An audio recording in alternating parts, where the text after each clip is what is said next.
Hello everyone and welcome back. I'm Dr. Carl and today we are going to be introducing flowcharts in Microsoft Visio. The learning objectives for this module, we're going to first describe the purpose of creating a flowchart for programming logic. We are then going to identify the shapes and symbols used in a flowchart that models programming logic. We are going to define the concept of a variable in programming. And finally, make sure that you can create a flowchart that models gathering input from a user, basic computation, and delivering output to a user. Before we start modeling program operation using flowcharts, I'd like to briefly give an overview of program operation. So the context here is that of business applications. And when we talk about business applications, we are really talking about applications that serve a specific purpose for a user. That a user is going to provide some input to the program. The program will process that input, so there will be an algorithm or algorithms in the background. You'll have your programming logic there and any calculations that are required to produce the output that the user is looking for. So our sequence in our flowcharts and in our program operation is going to be that of gathering input, processing, and presenting output. Now, programs don't always operate this way, but in general, when we're talking about business applications, this is how they are laid out. So why do we write programs? Well, again, if we're talking about the context of business applications, we are thinking about serving the user. So we have a user that wants an application to produce certain results. And so because of that, we can consider a program to be a dance between the user and the computer. So before we actually write a program or start designing the logic, we have to first consider the purpose of the application that we're creating. So how will the end user actually use it? Do they need a program that calculates compound interest, for example, that makes a decision about how much something is going to cost based on certain logical components and input? We have to decide how the end user is going to actually interact with the program. And that will help us construct the logical flow of the program and eventually write it using code. So what is the purpose of creating a flowchart? Well, again, when we're talking about business applications, we're talking about applications that technical and non-technical users may be interested in the construction of and be involved in the construction of, or at least in the use of. So what a flowchart allows us to do is it allows us to have a non-technical way of describing the logical flow of a program. So perhaps you've already written program code and you feel, you don't really need to write a flowchart in order to see how it works. And that's perfectly fine. However, keep in mind in that case that if a manager or non-technical user wants information about how your program works, a flowchart may be the best way to share that information with them. There is a great example of a flowchart in the series Big Bang Theory. So I'll preface this by saying that I didn't really care for the show myself. However, I do like this example of a flowchart that Sheldon uses in one of the episodes. So he is trying to make a friend in this episode, and what ends up happening is he distills the essence of a children's book that describes how to make friends, and he puts it into a flowchart. So what I'd like you to do at this point is go ahead and hop over to this link. It's provided on Blackboard and in the description. Go ahead and check it out, see the different components of the flowchart that Sheldon makes, and then go ahead and come back here and we'll talk about it in a little greater detail. So here is a screenshot of the friendship algorithm that Sheldon wrote out. You can see multiple components here. So we have these rectangles. So things like leave a message or wait for callback. These are different processes that we would go through when following this flowchart. So after placing the phone call. We also have these diamonds, which represent decision points. So notice that each diamond only has a yes or a no, so a true or a false possibility. So for example, we ask the person we're on the phone with, would you like to share a meal? At the diamond, if the response is yes, then we engage in the process, dine together. If the response is no, then we have a prompt, do you enjoy a hot beverage? And we move to another decision from there. So here I'd just like to point out the different shapes that are involved and what those represent in a flowchart, because that's what you're going to be using in this course. So we're not going to use this specific type of process, but we will be using these types of rectangles as processes. So anytime we have computation or any kind of process, when we have a parallelogram, parallelograms represent input and output. So this can come in the form of a prompt out to the user. So for example, it may display, would you like to share a meal? It also may gather input. And we'll talk a little bit about how you're going to model both of those things in the flowchart. The diamond, like I said, those represent decision points, and we will discuss how those operate as well. Also, make note of the flow lines. So in this case, the arrows that actually show the flow of the program. We are also going to add start and end terminators in our program to represent where the program actually starts and ends. And finally, the other thing you can see in this particular flowchart is a loop. So you can see some repetition here. That basically we have a decision point that is controlled by a counter. So we're going to get into this in a later module. And when that counter reaches a certain value, then the repetition stops and we exit that loop. So again, to answer the question, why do we want to use flowcharts? Well, they are an economical expression of process logic.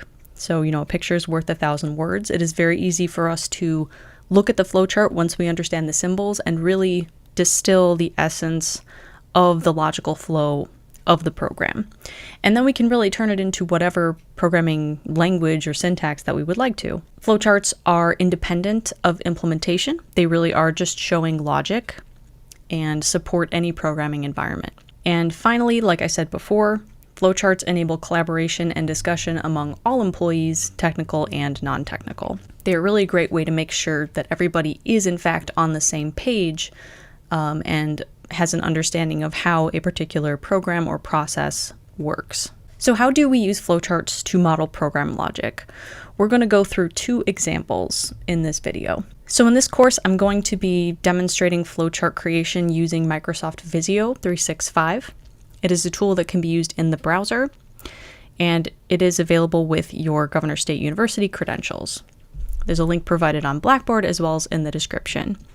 You are again welcome to use another flowcharting tool. Just please make sure that your shapes are consistent with those used in this course. So here is an overview of the different flowchart symbols that we are going to be using. So we have our start and stop terminator in the shape of an oval. Those will come one at the beginning and one at the end of the program. Occasionally we may have more than one stop terminator. We then have our parallelograms. So parallelograms that represent when we take input from the user based on a prompt, or when we are displaying output to the user. Our rectangle will hold any process that we have. So this includes any kind of computation or other type of process. We're not going to get to decisions in this particular module, but decision points will be represented using the diamond and can only lead to either a true or false outcome. We also then have the arrow, which represents a flow line, so that shows the logical flow of the program. And finally, once we get into using decisions and some more complicated program logic, we will use connectors to join flow lines together to make sure that we follow some simple rules about how flow lines should work. So to get us started in the creation of flowcharts, let's take a look at a very simple example. So there is a user that does not know how to multiply a number by 2 by hand. They need a computer to do that for them. So we are going to draw a flowchart for this program. Now, before I hop over to Microsoft Visio, what I'd like you to do is really think about the dance between the user and the computer that would have to take place here. So I know that you can probably multiply a number by 2 in your head and get the result and share it. But in this case, what I'm trying to get you to do is start to think about how the user interacts with the computer and what that looks like in the logical flow. Because it's one thing to simply multiply a number by 2, either in Excel, on a calculator, in your head. It's another thing to represent everything that goes on in that transaction between the human and the computer. That really demonstrates all of the steps that need to take place so that input goes in, processing takes place, and that output is shared. So if we were in person in class, what I would probably have you do is talk to somebody and see if one of you could represent the computer and that the other person could represent the user. And the way this would work is as follows. The user would essentially be prompted first by the computer. So once the user gets in front of the computer would say something to the effect of, okay, enter a number that you want to multiply by 2. With the prompt, then the user would respond by providing their number. Internally, that number would be stored in a variable, which we're going to also talk about and represent in our flowchart. The computer would then multiply that variable that holds that value by 2, and it would store that result in a new variable. Finally, it's really important that the output process takes place. So it would be pretty useless if we just had a computer that multiplied a number by 2, but then did not share that information. It would be like having a calculator that didn't have a screen. So the last step is to provide that output to say, okay, the number that you gave multiplied by 2 is equal to, and then provide the result. It is not until that output is provided that the program can actually terminate, that you've actually done the job. So I hope that this gives you a little bit more perspective before we go into the actual flowchart. And again, what I'm asking you to do is think about the dance between the computer and the user. It's not so much about multiplying by 2. We all know how to do that. It is more focused on the input, processing, and output that we are going to show in the flowchart. Okay, so once you launch Visio in the browser and sign in with your credentials, we can go ahead and start working on our first simple flowchart. So I'm just going to choose a new blank drawing for our purposes. And I'm going to go ahead and close the welcome window. So at this point, you can see we have a blank canvas where we can drag different shapes. Again, we're only going to limit ourselves to the shapes that are involved with the flowcharting process. We should have all of those shapes available to us in just the basic shapes menu. Okay, so the first thing I'm going to do is actually pull out a rectangle. And in this rectangle, I'm going to provide a very simple description of the application that we are designing. So I'm going to start with the word description and a colon, and then I'm just going to describe in simple terms what we had on the slide. So this application prompts the user for a number, multiplies that number by 2, and shares the result. So this is important because if we come back to this flowchart, we want to have a simple description available to us so that we know what it is actually designed to do. So we don't have to go through the logic step by step in order to figure it out, that we just have good documentation. So at this point, what I'm going to do is start with the ellipse or the oval. So like I said, we're always going to have a start and stop terminator. I'm going to adjust the size a little bit, double click it, and then just put the word start in it. So that's going to represent the start of the program.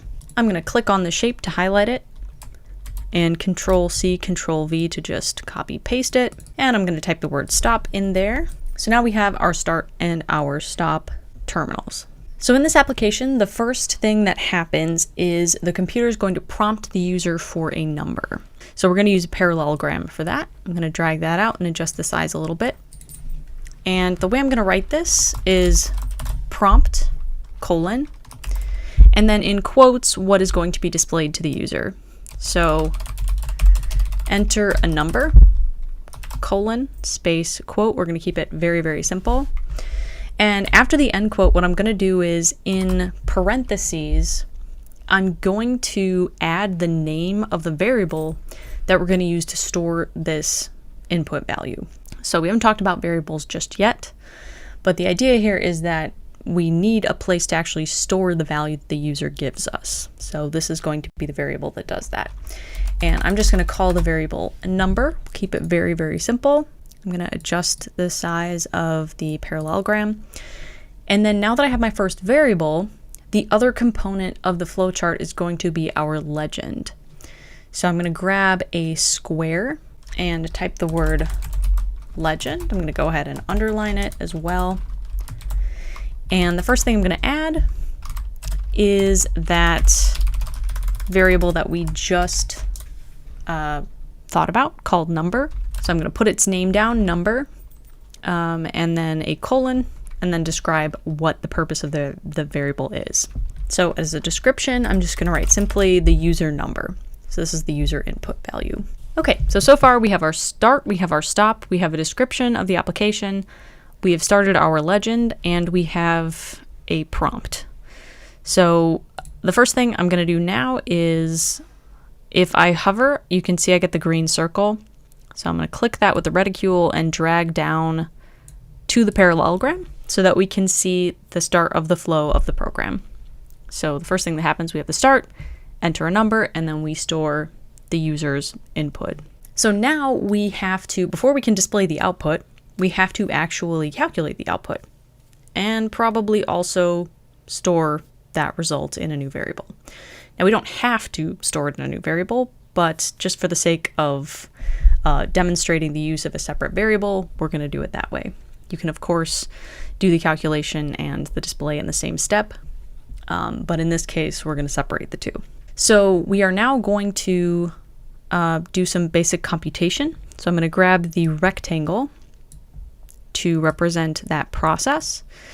And in the rectangle, so again, what we're trying to do is we're going to multiply number by 2, and we're going to store that result in a new variable. So we need a new variable. So I'm going to go ahead and create a new one. I'm just going to call it result. And so our computation is going to look like this. So result equals number times 2. I'm of course going to use the asterisk or the star for multiplication. And that is the only mathematical operation that's going to go in that process. So before I connect the logical flow, I'm going to add the variable result to the legend. So result, that's going to be the user number times 2. And then I will hover again to go ahead and connect the input to the process. Now this is probably the most important step. This is what I was talking about, that if we stopped here, we have in fact calculated the result, but we haven't shared it with the user. So the application at this point is useless. The other thing I want to point out is, if you're not familiar with the programming process, that essentially this application, the way it's written, is dynamic. So that the user can put in any number, and we will, regardless of what that number is, get the result multiplied by 2. Now the only caveat to that is, of course, if we have the user input invalid input, so say they put in a word or something like that, that would be a different story, but we're not going to address that at this time. So last step, I'm actually just going to copy and paste the parallelogram that I already have and write it like so. So output colon. So here's how I'm going to write this output. I'm going to start with the variable number. So I'm not going to put that in quotes because I want it to display the actual value that number is holding. So number plus, in quotes, I'm going to put some text. So a space times 2, followed by the equal sign and another space. I'm going to end the quote, and then plus the result variable. So the reason for writing it like this is that I would like the output to display the values here, so that, for example, if I, as the user, input the number 2, that the output would display 2 times 2 equals, and then the result value, which in this case would be 4. So I'm demonstrating a little bit of the process of what's called concatenation in this output window, which we're going to talk more about once we get to the code. But just understand that we are going to see the values of these variables. They are not in quotes. We're actually going to get the value. And then we are concatenating, or shoving together, the text that is in the quotes so that it will actually display, in this example, 2 times 2 equals 4. I'm going to go ahead and connect the flow line. And then that is the end of the program. So the purpose was to get input from the user, a number, multiply that number by 2, store the result, and then share that result back to the user. So at this point, we have successfully completed the program, and I can now connect the last parallelogram to the stop terminal. And here we have our first flowchart. So very, very simple, but it does show step by step each piece.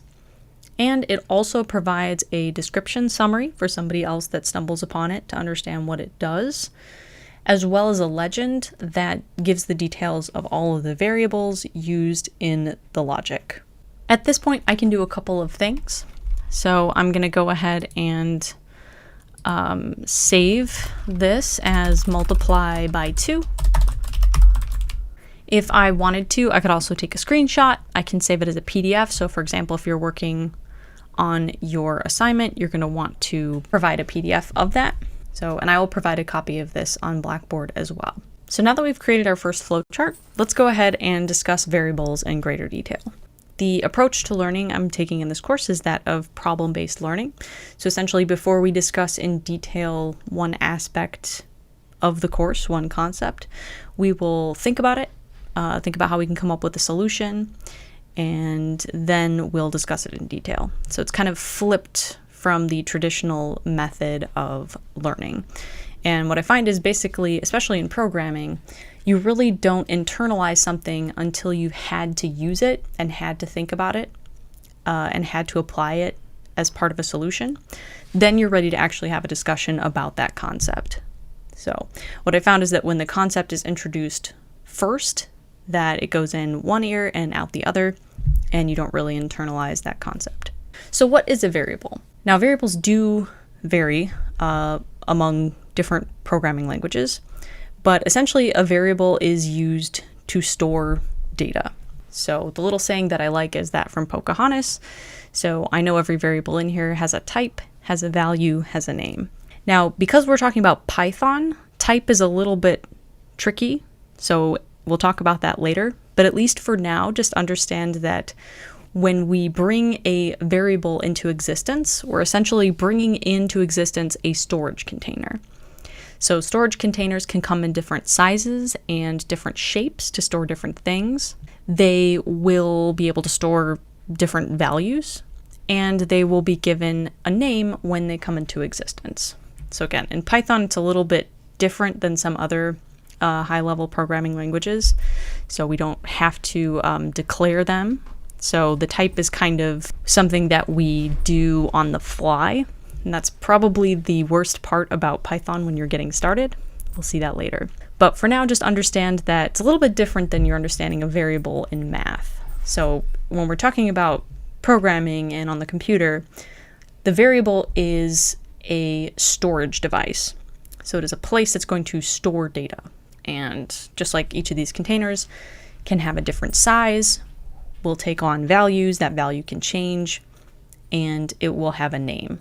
So for example, in the previous flowchart that we just did, we had two variables. One was number, and it represented the value that the user put into the computer, and then result, which stored the value of the user input value times 2. So far we've had two different variable names. So here's a very simple example in syntax of using variables. In Python, we can say something like x equals 3, y equals 5. Again, we're not quite getting into the syntax just yet, and you probably have already seen something like this before, but just in case, I'm just priming you with it now. So notice, so when we are doing that storage, we have the variable on the left, and then it receives the value that is on the right of the equal sign. Okay, so let's go ahead and work through one more flowchart example. So in this example, you have put some money in a savings account some time ago, and you haven't checked it in a long time. You want to know how much money you have now in the account, and you want to write a program to calculate the result. So we're going to create a flowchart with the logic needed for the computer program to perform this task. So again, if we were in class in person, I would have you think about this on your own for a little bit before coming to some conclusion of how to actually model this using a flowchart. So the real issue here is that, you first have to figure out what is being asked of you. So because it's not explicitly stated what kind of calculation you're doing here. So after some thought, you may come to the conclusion that this is, in fact, a compound interest problem. Now, I'll be honest with you, I don't keep the formula for compound interest on me at all times. It's not something I have memorized. And that's okay, because we're all at the computer, or at least on our phone looking at it. It's something that we can find. So this is the other thing I want to make note of, that when you are solving programming problems and thinking about logic, you need to be resourceful. And that's kind of the gist of how this is going to work. That basically now I'm going to go look up the formula for compound interest. That's actually the first thing I'm going to do. So just a simple internet search, compound interest formula, and I get A equals P times the quantity 1 plus R over N, all up to the NT. So, and I'll put that on the screen momentarily. So I'm going to set that aside for now, because that's going to be an important piece of the programming logic, but it's not everything. At least once I take in the value of, say, the initial principal from the user, that's going to be the formula that I put in as part of the computation process before I actually share the result. So let's go ahead and go on over to Visio and start thinking about how this is going to work. Okay, so now I have a fresh flowchart. First thing I'm going to do is grab a square and write out the description. So in this case, description, we've decided that this is going to be a program to calculate compound interest based on input from the user, and then provide that as output. So our description, so this application calculates the final amount of compound interest based on user input. So we're going to have to figure out what values the user is actually going to have to give us, how we're going to store those values, how we're going to calculate the result that we want, and then how to share that result. So there's more moving parts in this one than simply just multiplying by 2. So the other thing I'm going to do is, just from my own notes, is on the side I'm going to put the formula that I found on the internet. Okay, so I'm going to kind of choose variable names here while I'm working and writing out the formula. So we have amount equals principal times 1 plus the rate over, we'll call this just number for the number of times. And then we have exponent to the number times the time. So we will have to use our legend to define each of these variables, but for now I'm just kind of putting it to the side because I know that these are the things that I'm going to have to take in from the user and eventually share back to the user after doing the computation. So next I'm going to go ahead and grab an ellipse to make our start terminal. I'm going to copy and paste that and make our end or stop terminal. Okay, so this is somewhat similar to the first example that we did, and I just want to make a note here that we are not making any decisions. So these first couple programs, applications that we're designing, there is no decision making. We are tackling input, output, and basic computation. So those 3 things. And that also includes working with variables. So there really is a lot going on here. But these are the absolute basics before we start to get into conditional logic, decision making, and then repetition. So before we can move there, we have to at least make sure we know how to represent input, output, how to work with variables, and how to represent computation. We need some information from the user before we can actually give them the final amount. And there are, as in any program writing, there are a lot of different ways to accomplish this task. I'm going to show one way to accomplish this task. So we can make some decisions here.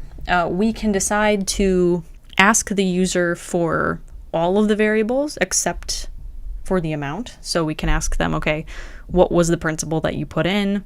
What is the rate? What is the number of times the interest is applied? And what is the time?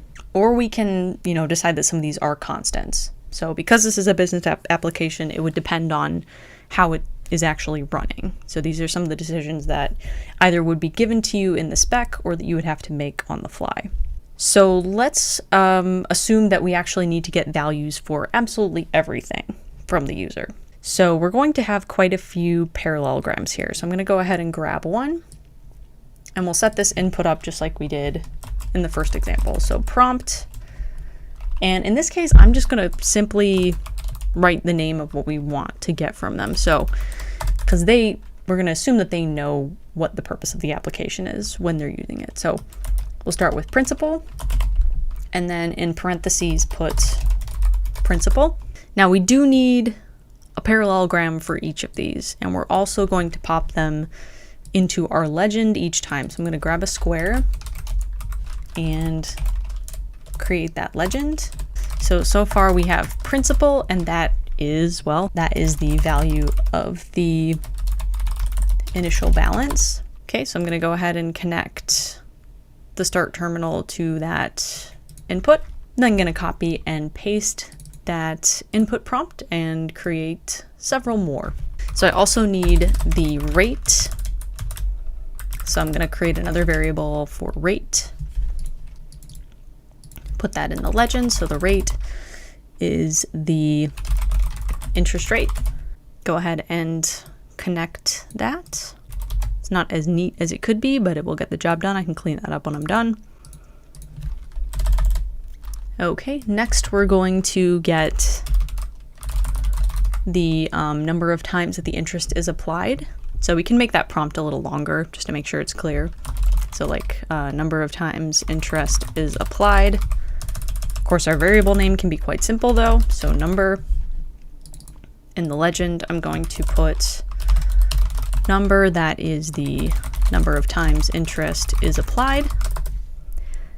And then finally, so let me go ahead and connect this. Finally, we have to get the number of time periods that elapsed. So again, just trying to make it a little bit cleaner here, which I can of course do at the end.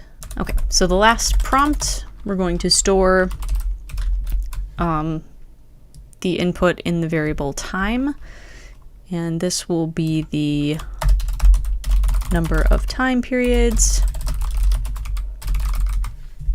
Okay, let me connect the logical flow and add that variable to the legend. So we have time, that is the number of time periods elapsed. Okay, make sure our legend is completely visible so we know what all the variables are about. Okay, so at this point we have gathered all of the input variable values needed from the user to calculate the final amount. So we haven't calculated it yet, but we do happen to have our process box already queued up with the formula. So I'm actually just going to drag this rectangle up, and you can see that it is amount equals principal, etc. So we use all the input values provided by the user to get the amount. I'm going to go ahead and connect this. I'm also going to add the amount variable to the legend. So the amount is going to be the final amount. Make sure the legend is visible.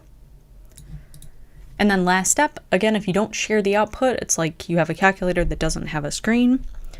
Okay, so I'm going to grab one more parallelogram to share the output. Control Z does work in Visio, so every time I get a little line that I don't want, I'm just hitting that again to get rid of it. So we have output. Now you can choose to add text to this, or you can just simply give the amount. We could also use all the input variables in the output, similar to what we did before, and actually display the whole formula. In this case, what I think I'm going to do is have some text. So the final amount is, and then we need to have the plus sign. So make sure any text you want to display is enclosed in quotes. And then if you want to connect a variable value to that, you just use a plus sign. So in this case, plus amount. That will display the final amount is, followed by the actual value of the amount.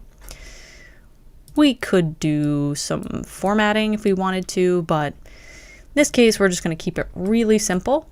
We have accomplished the purpose of the application. So we have actually calculated and shared that final amount. So we are ready to go ahead and connect to that stop terminal.